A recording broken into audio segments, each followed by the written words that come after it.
Jose. Yep. Which button down on the bottom is a screen share? Oh, let me see. Yeah. I'm going to share my screen so you can watch how you can share this button. Okay, I see it. All right. Yeah. Thank you.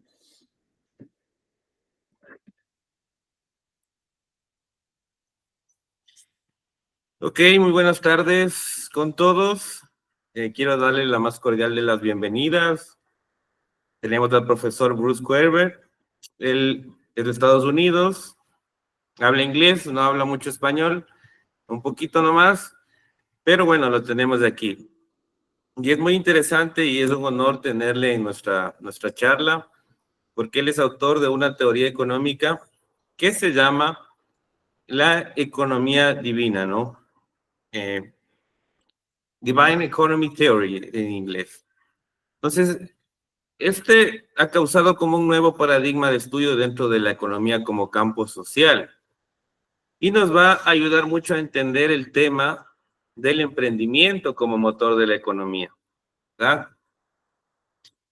Entonces, bueno, el profesor Bruce es un economista que ha trabajado y ha tenido un profundo impacto en nuestra comprensión de la teoría económica. Nació en 1956 en Pensilvania. El profesor comenzó su camino académico a mediados más o menos de 1980, cuando estudiaba economía austríaca en la Universidad de Auburn. Este periodo coincidió con el establecimiento del Instituto Ludwig von Mises en Auburn, en Alabama. Es un centro que moldearía también su trayectoria intelectual, ¿no?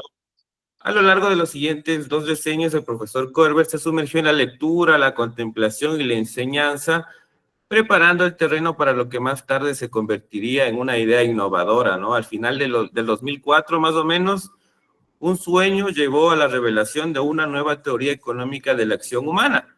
Miren, basada en el liberalismo clásico, pero con una perspectiva fresca y única.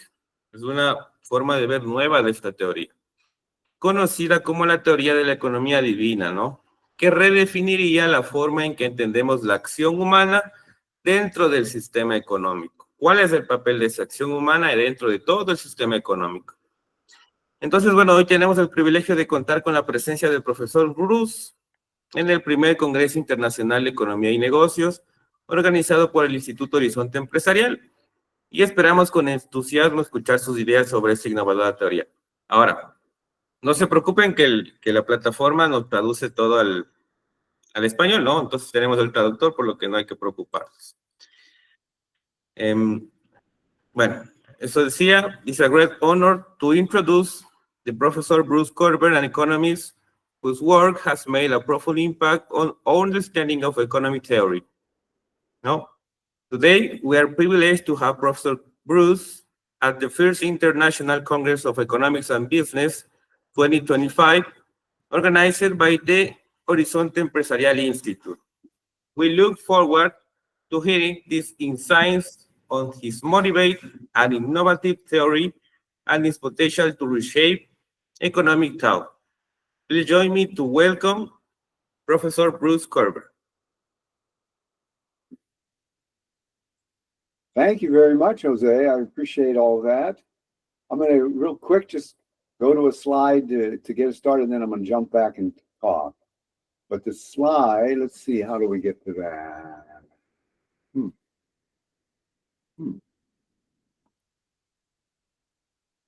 I don't need it. Oh, okay.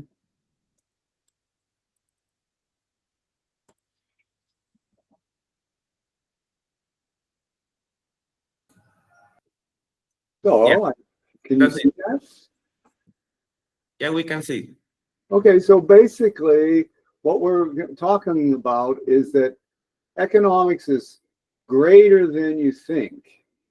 And so the way this is framed, the way this is how to understand its greatness is to see that all things economic feature the following characteristics: human spirit, transformation, law, and order.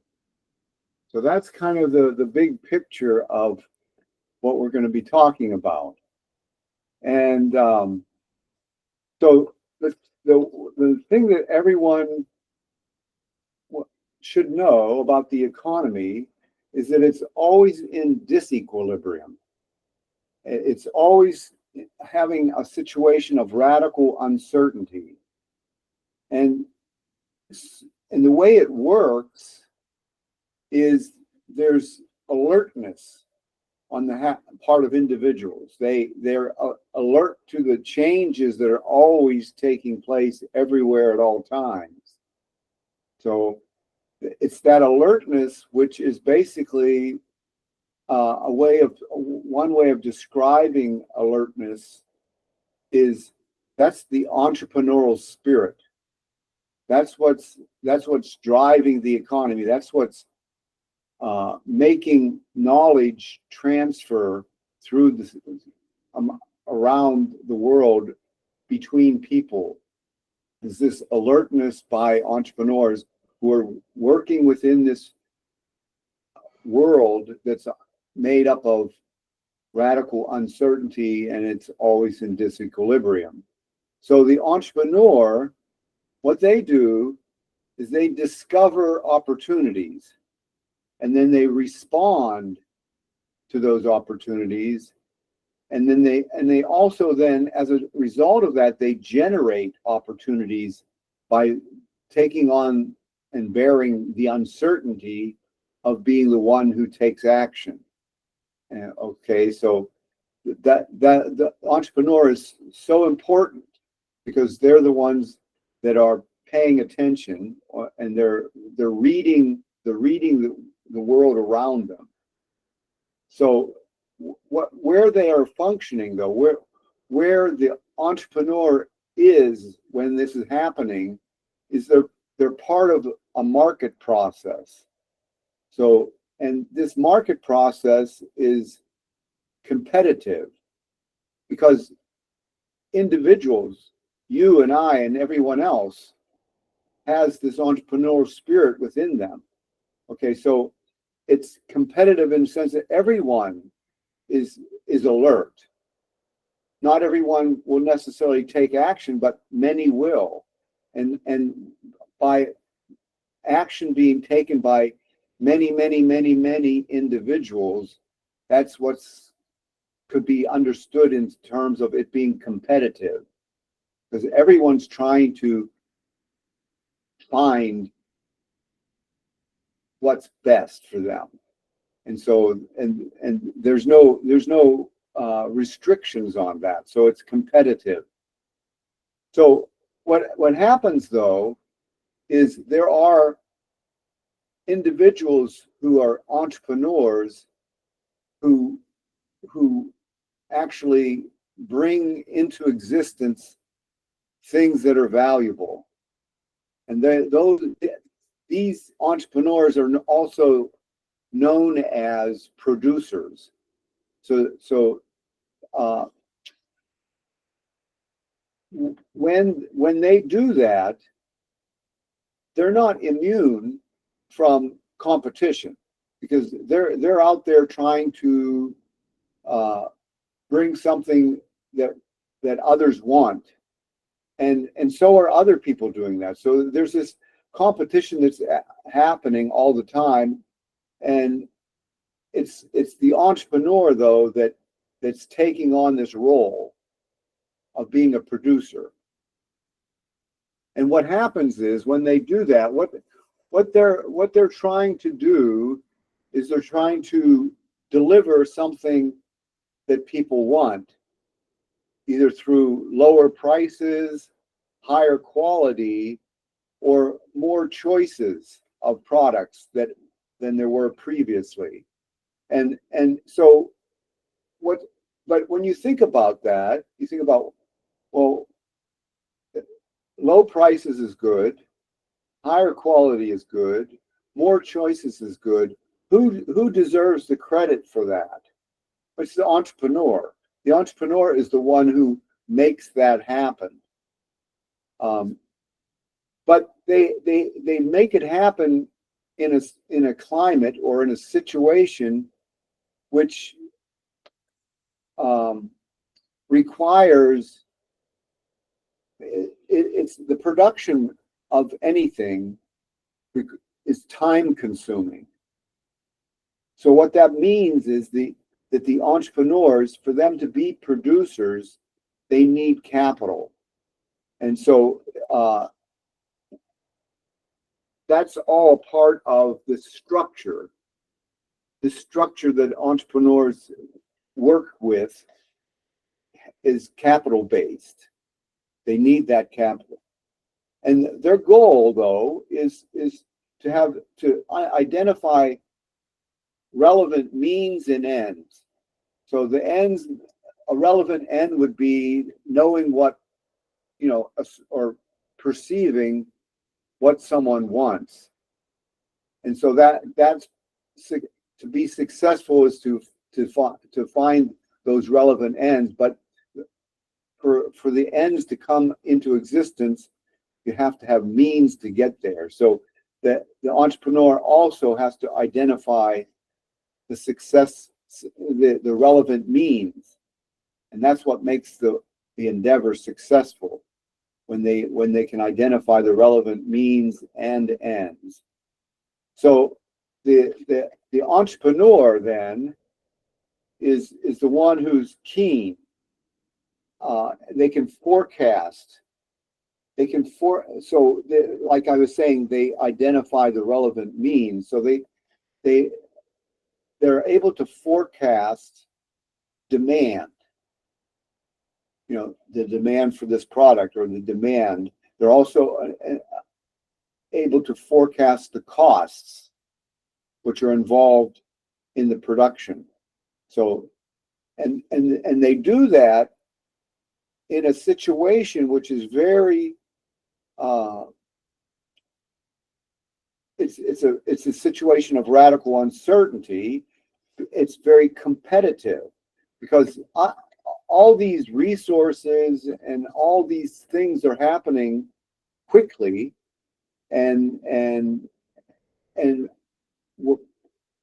others are involved that are trying to do the same thing even. So it's a very competitive environment.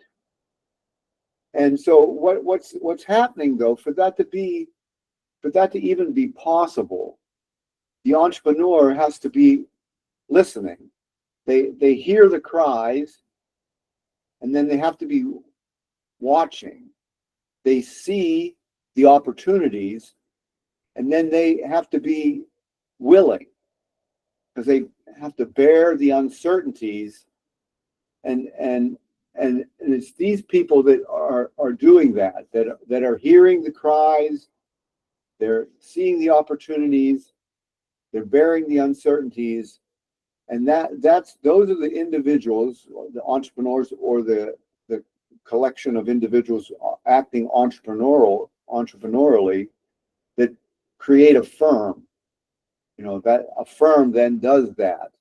It's a part of this entrepreneurial structure is the development of a firm. So one of the things that I want to bring it back to the divine economy theory, implied in this divine economy is the existence of pure entrepreneurial activity. And what that means is that there's discrepancies in prices that are being found by those who are alert, and they're detected, and then they're acted upon, and where the divine economy theory comes in is that we have to assume is that we want to create an environment where there's no obstacles for that to happen. There's no obstacles to to prevent pure entrepreneurial activity, which is discovering these price discrepancies so that they can be detected and acted upon with no hindrances. So that the divine economy theory, when I say no hindrances, I'm basically telling you that the divine economy theory is laissez-faire. It's non-interventionism. There's nothing interfering with the economy, and so when it's in that situation, then the entrepreneurial capabilities can be fully expressed. So I'm going to go to some slides now that show you the divine economy model, and I'll talk through that based on what we just talked about. Let's see how that goes.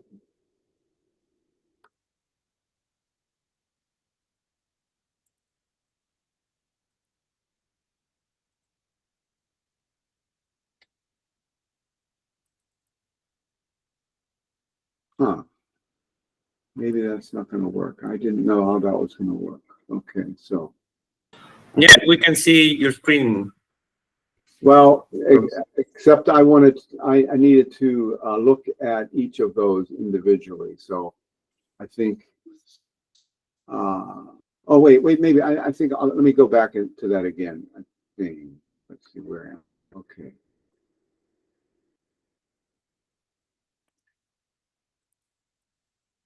Okay, so yeah, so this was where we started, talking about that economics is far greater than you think. And can I move to the next slide from there?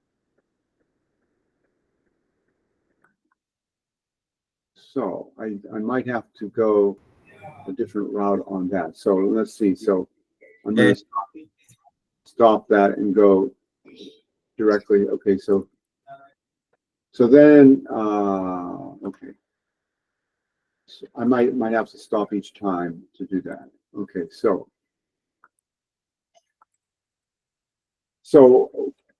I showed you. Oh, okay, I can do that. Okay. So again, I showed you this. Okay, and then then I'll show you this next one. I didn't know exactly how this was going to work. So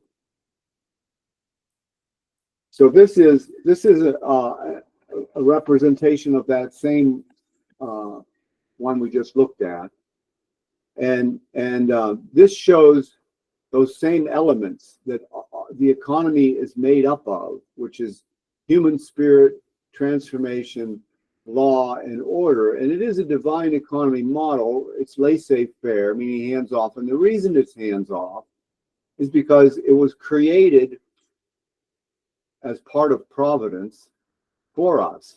And it's given to us, and it has the capacity to give us peace and prosperity as long as we don't mess it up. And so this divine economy part is that don't mess with it, because it will provide for you. So that's that part. Now I think I have to just go one by one here, and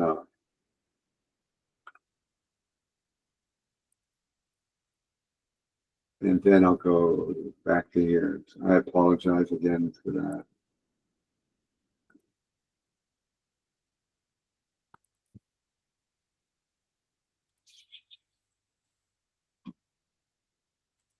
Well, this doesn't allow me to expand it either. What's going on there?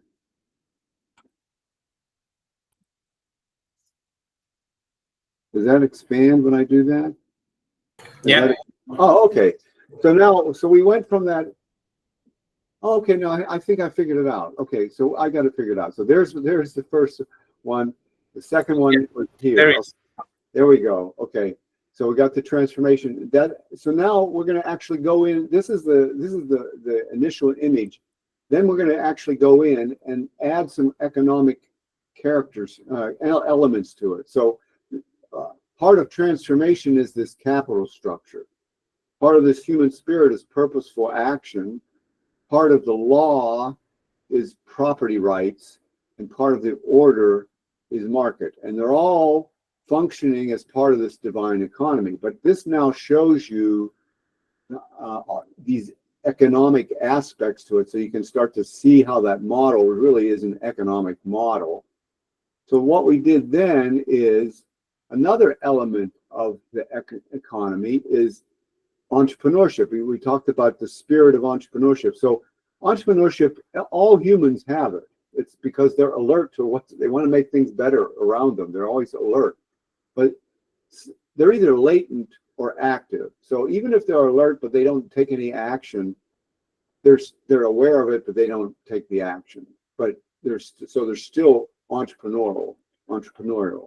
So this is where entrepreneurship enters into the model, and it basically surrounds it. It's completely immersed within this latent and active entrepreneurship, because, and the reason is because entrepreneurship is the driving force of the economy, the divine economy.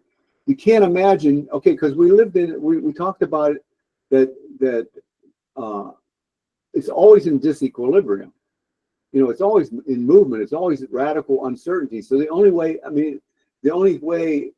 anyone, and we're talking about humans, the only way the humans can live in that environment is they're alert to what's going on around them. So and trying to make things better. So that's why it's a driving force.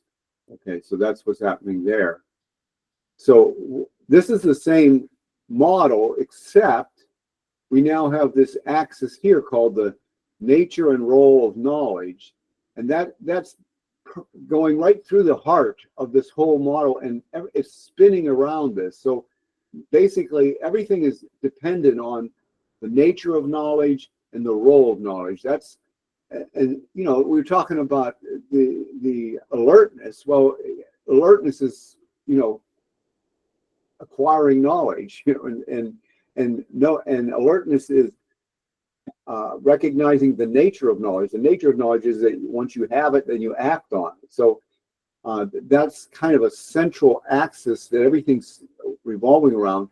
The reason I also want to mention this axis, because when we can make a shorthand version of this model by just having this axis in place.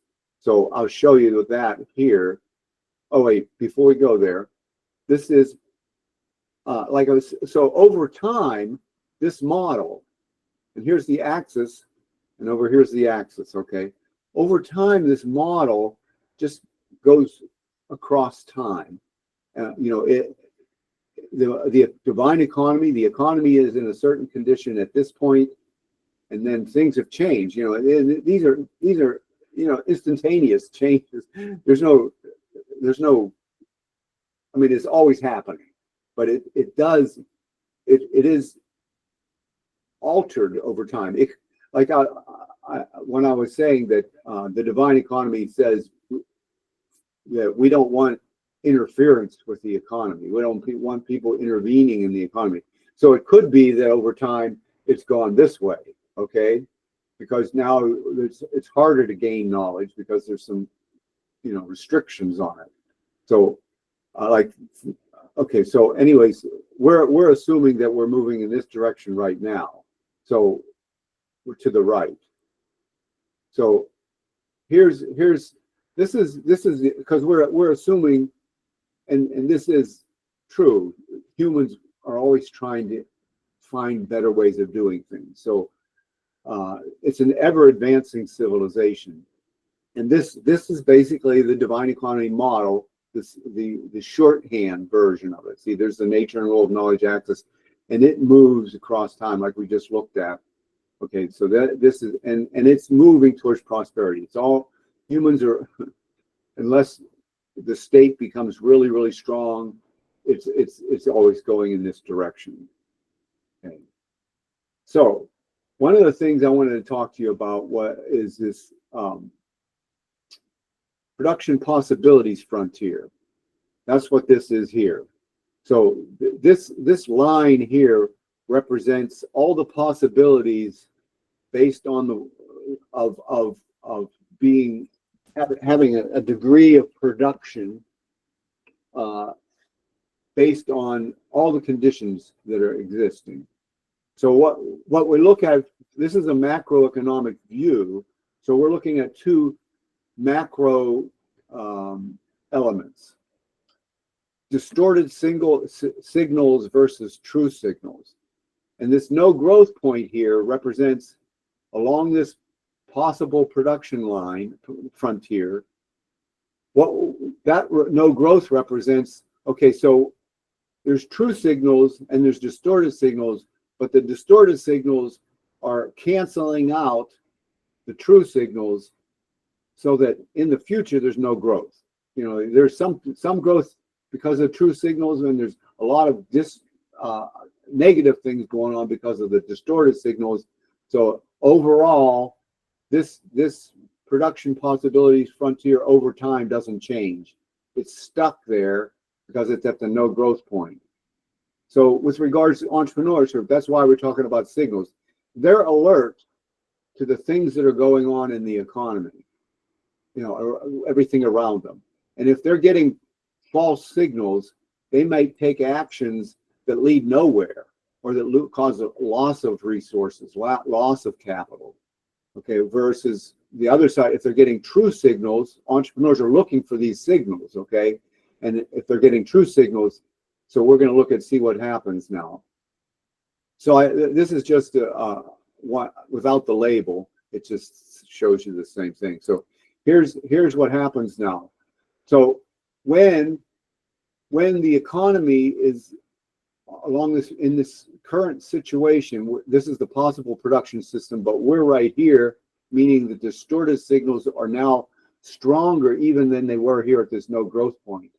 So what happens over time is the production possibility frontier decreases. We have a contracting economy because the entrepreneurs are acting on signals that are incorrect. And so the economy contracts, okay? Versus what happens when they're in the economy, as it is, there's more true signals than there are false ones. So there's, you know, we're not saying that there aren't any false ones at this point. We're saying there is interventionism, and there is whatever's taking place is causing that, making there to be some distorted signals. But overall, the environment is such that a lot of the signals are there's enough good signals out there for entrepreneurs that they can find those opportunities and serve mankind with that. And so what happens is, over time, the production possibilities for that economy are growing. It's an expanding economy as a result of having the entrepreneurs having true signals to work with. So what's really important here, one of the really things that's important, is to educate people about what entrepreneurship is and how to exercise it. And if people learn to be alert and discerning, then here's this, okay, so what will happen is the divine economy will move in the ever advancing economy direction and lead to relatively more prosperity. So that's one view. That's just talking. That's just giving you an evaluation of what's important. What one of the things that a policy, a way of making the world a better place, would be to educate people about entrepreneurship. And this could be, it says time 1 and time 2. So over time that's happening. This next one is a little bit different. It's showing how important entrepreneurship is, because here's the short run, here's the long run. If you want an ever advancing economy, there has to be in entrepreneurship. Entrepreneurship moves this axis to the right. So That's how important entrepreneurship is. And this diagram shows how to visualize that. So we were talking about the divine economy. So this shows you a little bit bigger of the picture of what the model looks like. But the point here is we were showing an ever-advancing civilization going to the right. That one picture I showed you, they were the same size. And I guess we could have said that was at a no growth point, really. It passed through time, but it didn't grow.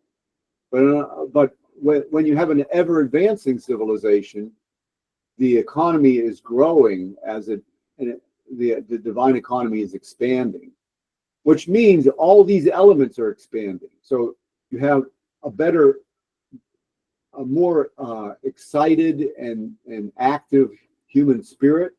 You have more transformation going on. You have better property rights.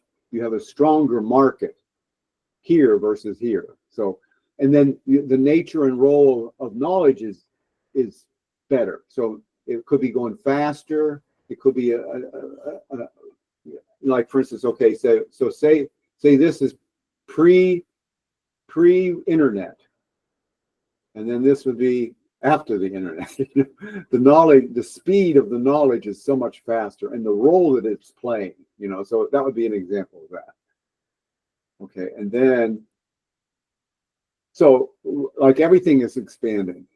So also entrepreneurship is expanding. So, whereas maybe, I'll just use this kind of an example, maybe 15% of the population are entrepreneurs at this point, and maybe 25% are here because they've been educated about entrepreneurship. They see the fruits of it. There's freedom to do things, so all these things that's also expanding. Entrepreneurship is also a feature of the divine economy and an ever-advancing civilization.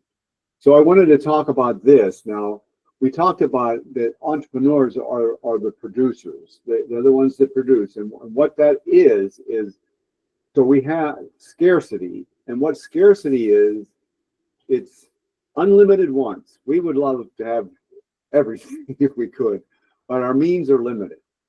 But the only way to alleviate this scarcity, production is necessary. And so that's where production comes in, and entrepreneurs are the ones who are the producers. So here's how that works. So we have this scarcity, we have limited means, unlimited wants, and we have production. Now what production does, it alleviates some of the wants by generating a supply of something, but it also leads to money income. If you produce something, you get paid for it, and then that amounts to a demand. So then you have demand and supply, which is where the prices come from. So production is this progenitor for the whole thing. Entrepreneurs are acting because it's a natural thing for them, and then they see opportunities and they take advantage of it. But that leads to production, which leads so the market economy runs through these appearance of relative prices, and all that is taking place because of production by entrepreneurs. So I think that's where I wanted to conclude. So how do I go there? I end that. Are you seeing me now? Yeah, we can see you, Professor. Okay. So I don't know how we want to handle. I should have maybe let you come in and ask questions along the way, but I didn't know. I'm not used to this Google Meet. Yeah. Let me translate some important things of you. Okay. Bueno, el profesor Bruce daba unos buenos conceptos del emprendimiento, un poco lo que hablamos de la mañana, ¿no? Sobre identificar oportunidades, estar siempre alerta, pero ¿qué es lo importante también que se señalaba? Que el emprendimiento es el motor de la economía, ¿no? Como habíamos hablado. Y también cuando el contexto, ¿verdad? Que involucra algunas cosas como el mercado, los derechos de propiedad, ¿no es cierto? Que se van clasificando en, por ejemplo, orden, ¿cierto? Mercado, conocimiento, y hablábamos de la importancia de la educación, ¿no es cierto? Mientras la gente se eduque y también se involucre con el espíritu empresarial, pues la sociedad va avanzando, la economía va avanzando y se puede prosperar, siempre y cuando exista un contexto donde se respeten los derechos de propiedad y de producción, ¿no es cierto? Y donde se pueda tener orden, ¿a través de qué? Del mercado, ¿verdad? Por eso hablamos de market, ¿no? Entonces, lo que resalta también el profesor es que si es que abordamos esta idea, ¿cierto? Desde políticas públicas que motiven lo privado, ¿cierto? Hacia el emprendimiento, desde la educación primaria, secundaria y terciaria, y exigimos al Estado que, pues, garantice derechos esenciales como la propiedad, se puede llegar a la prosperidad, ¿no es cierto? Y acabar con la escasez, que es un problema en general importante, por lo menos a nivel mundial, y en unos países menos que otros, ¿no? Entonces vamos a hacer algunas preguntas para el profesor. Professor, in a little words, how do you find the entrepreneurial spirit in the context of your theory? Say it one more time, please. In a few words, define your concept of entrepreneurial spirit. Oh, okay. Okay, so human beings, by their nature, are seekers after truth. They are like a moth going towards the light. That's just the way they are. I mean, so entrepreneurial spirit is searching for the light, and it's a natural process. Some who are polishing and perfecting that become these entrepreneurs that we know about, you know. But everybody is an entrepreneur because they're a seeker after truth. Ya lo que dice el profesor es que todo el mundo es un emprendedor porque el espíritu empresarial o emprendedor es aquel que busca la verdad, ¿no es cierto? Y a todos nos interesa buscar la realidad de las cosas. Cuando hacemos caso a las señales de mercado, por ejemplo, estamos buscando la realidad de las necesidades y la coordinación de los recursos. Entonces, de este modo se entiende que los emprendedores son buscadores de verdad, ¿no es cierto?, de esa coordinación de recursos y necesidades. David Valencia, ¿quiere participar? Yes. Thank you. Hi, Professor. I'm from Mexico. A very good exposition about your ideas. I have two questions. The first one has to be, why do you use the concept divine? What do you refer? Is about your fate? Well, I'm an Austrian economist. I was trained as an Austrian economist at the Mises Institute. I mean, at Auburn, when the Mises Institute was shortly after it was established. But I guess you could say my philosophical background was even prior to learning about Austrian economics, and then afterwards also was my belief in the harmony of science and religion. And so when I learned about Austrian economics, and I learned about, you know, Austrian economics is an outcome, or is part of classical liberalism. But classical liberalism goes way back historically. And so I was able to, once I became an Austrian economist, aware of Austrian economics, and I start reading about its origins and the traditions that it comes from, which is like the Spanish scholastics. They were people of faith who were trying to understand the world around them, and they're the ones who actually began basic economics, because they were finding economic truths and writing about them. And then later on, that coalesced into what we now know as economics. But that they were the ones that were doing that. So that was a very that made me feel confident that my wish and understanding that science and religion were in harmony was on the mark. And so I didn't shy away from trying to see how those are compatible.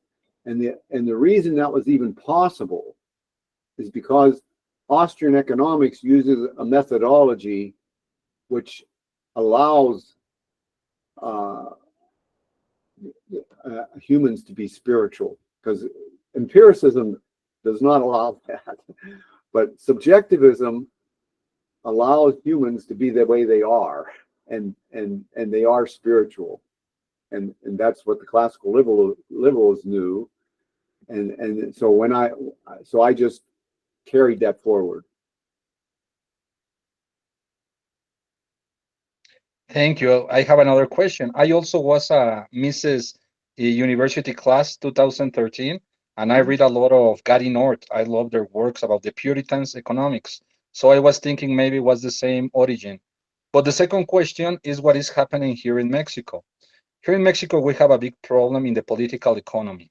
First one, well, the most people are fighting the inflation, so it's very hard to have some kind of saved money to make the first step, that is invest. So what do you think we can do when our actives are getting down very fast and we are losing a lot of money and the people are beginning to be seduced by the government to be paid check by check, and we are losing in a fast way the way of the money value and the investment that we can have as a country? What do you think that is the answer?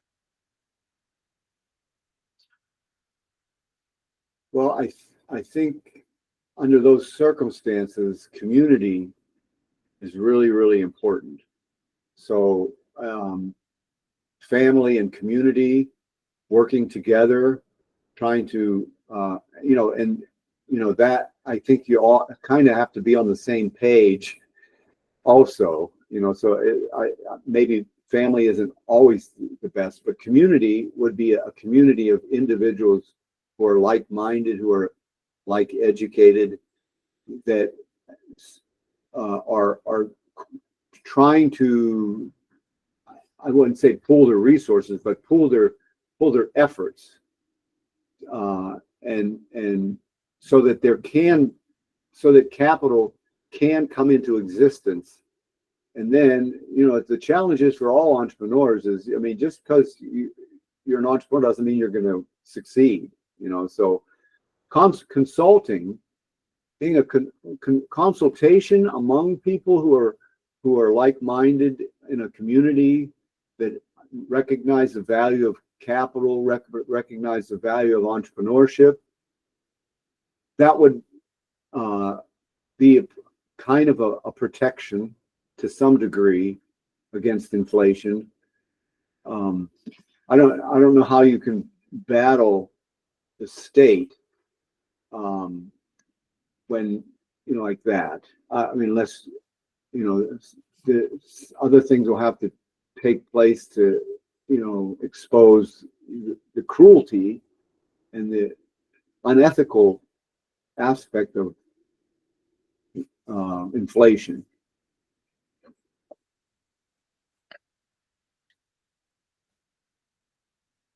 Thanks for your answer. But yes, it's really hard. We have inflation, we have big government taxes, we have the crime, and we have now Trump with 25% new taxes that we are going to fight it, right? But thank you for your attention and for your answer, please.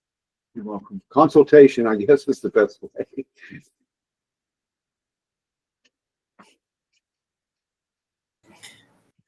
Thank you for your question, David. Professor, how your model could eliminate problems such as corruption in South America It's very common. Well, the thing is, I don't speak Spanish, and my work is not in Spanish, so it's hard but okay. So here's what I say. This is my claim, and unless somebody proves me wrong, I think it's true. The divine economy theory eradicates the ideology of statism. There's no reason for it. Once you know what the divine economy theory says and understand it, there is absolutely zero reason to have statism. Okay, and it also provides the tools necessary to eradicate it. So when you ask me that, I wish I was able to do it in Spanish too, but I'm not. I had a friend who's an older gentleman, Jorge Trucco. He's in Patagonia. He's the founder of Patagonia, which is a company that does outdoor clothing and stuff. But he also guides fishing tours in Argentina, and he's translated early in his life. He translated quite a bit of libertarian type of literature from English to Spanish, and he likes my work, but he's at an age where he just doesn't want to put the resources into it, and so I am actively. I mean, I don't know how actively. I would love to work with someone to get the stuff translated into Spanish for sure, or any other language. Yeah, don't worry about that. There are many people who will translate your model to Spanish. Yeah. Good. Then I think that's one way to help with the problem, and then then the other thing is there has to be people who are politically entrepreneurial. But when I say politically, I mean people who are trying to solve the political problem of statism. And they're entrepreneurial, looking for ways to do that. So those two those two characteristics together, if they get exposed to the divine economy theory, that'll be good. That'll make a lot of progress then. Yeah. Thank you, Professor. I would like to express our heartfelt gratitude to Professor Bruce for sharing his valuable knowledge and unique perspective with us. Please join me to giving a last round of applause to Professor Bruce, and we wish everyone continued success and fulfillment in respective reflection of economy.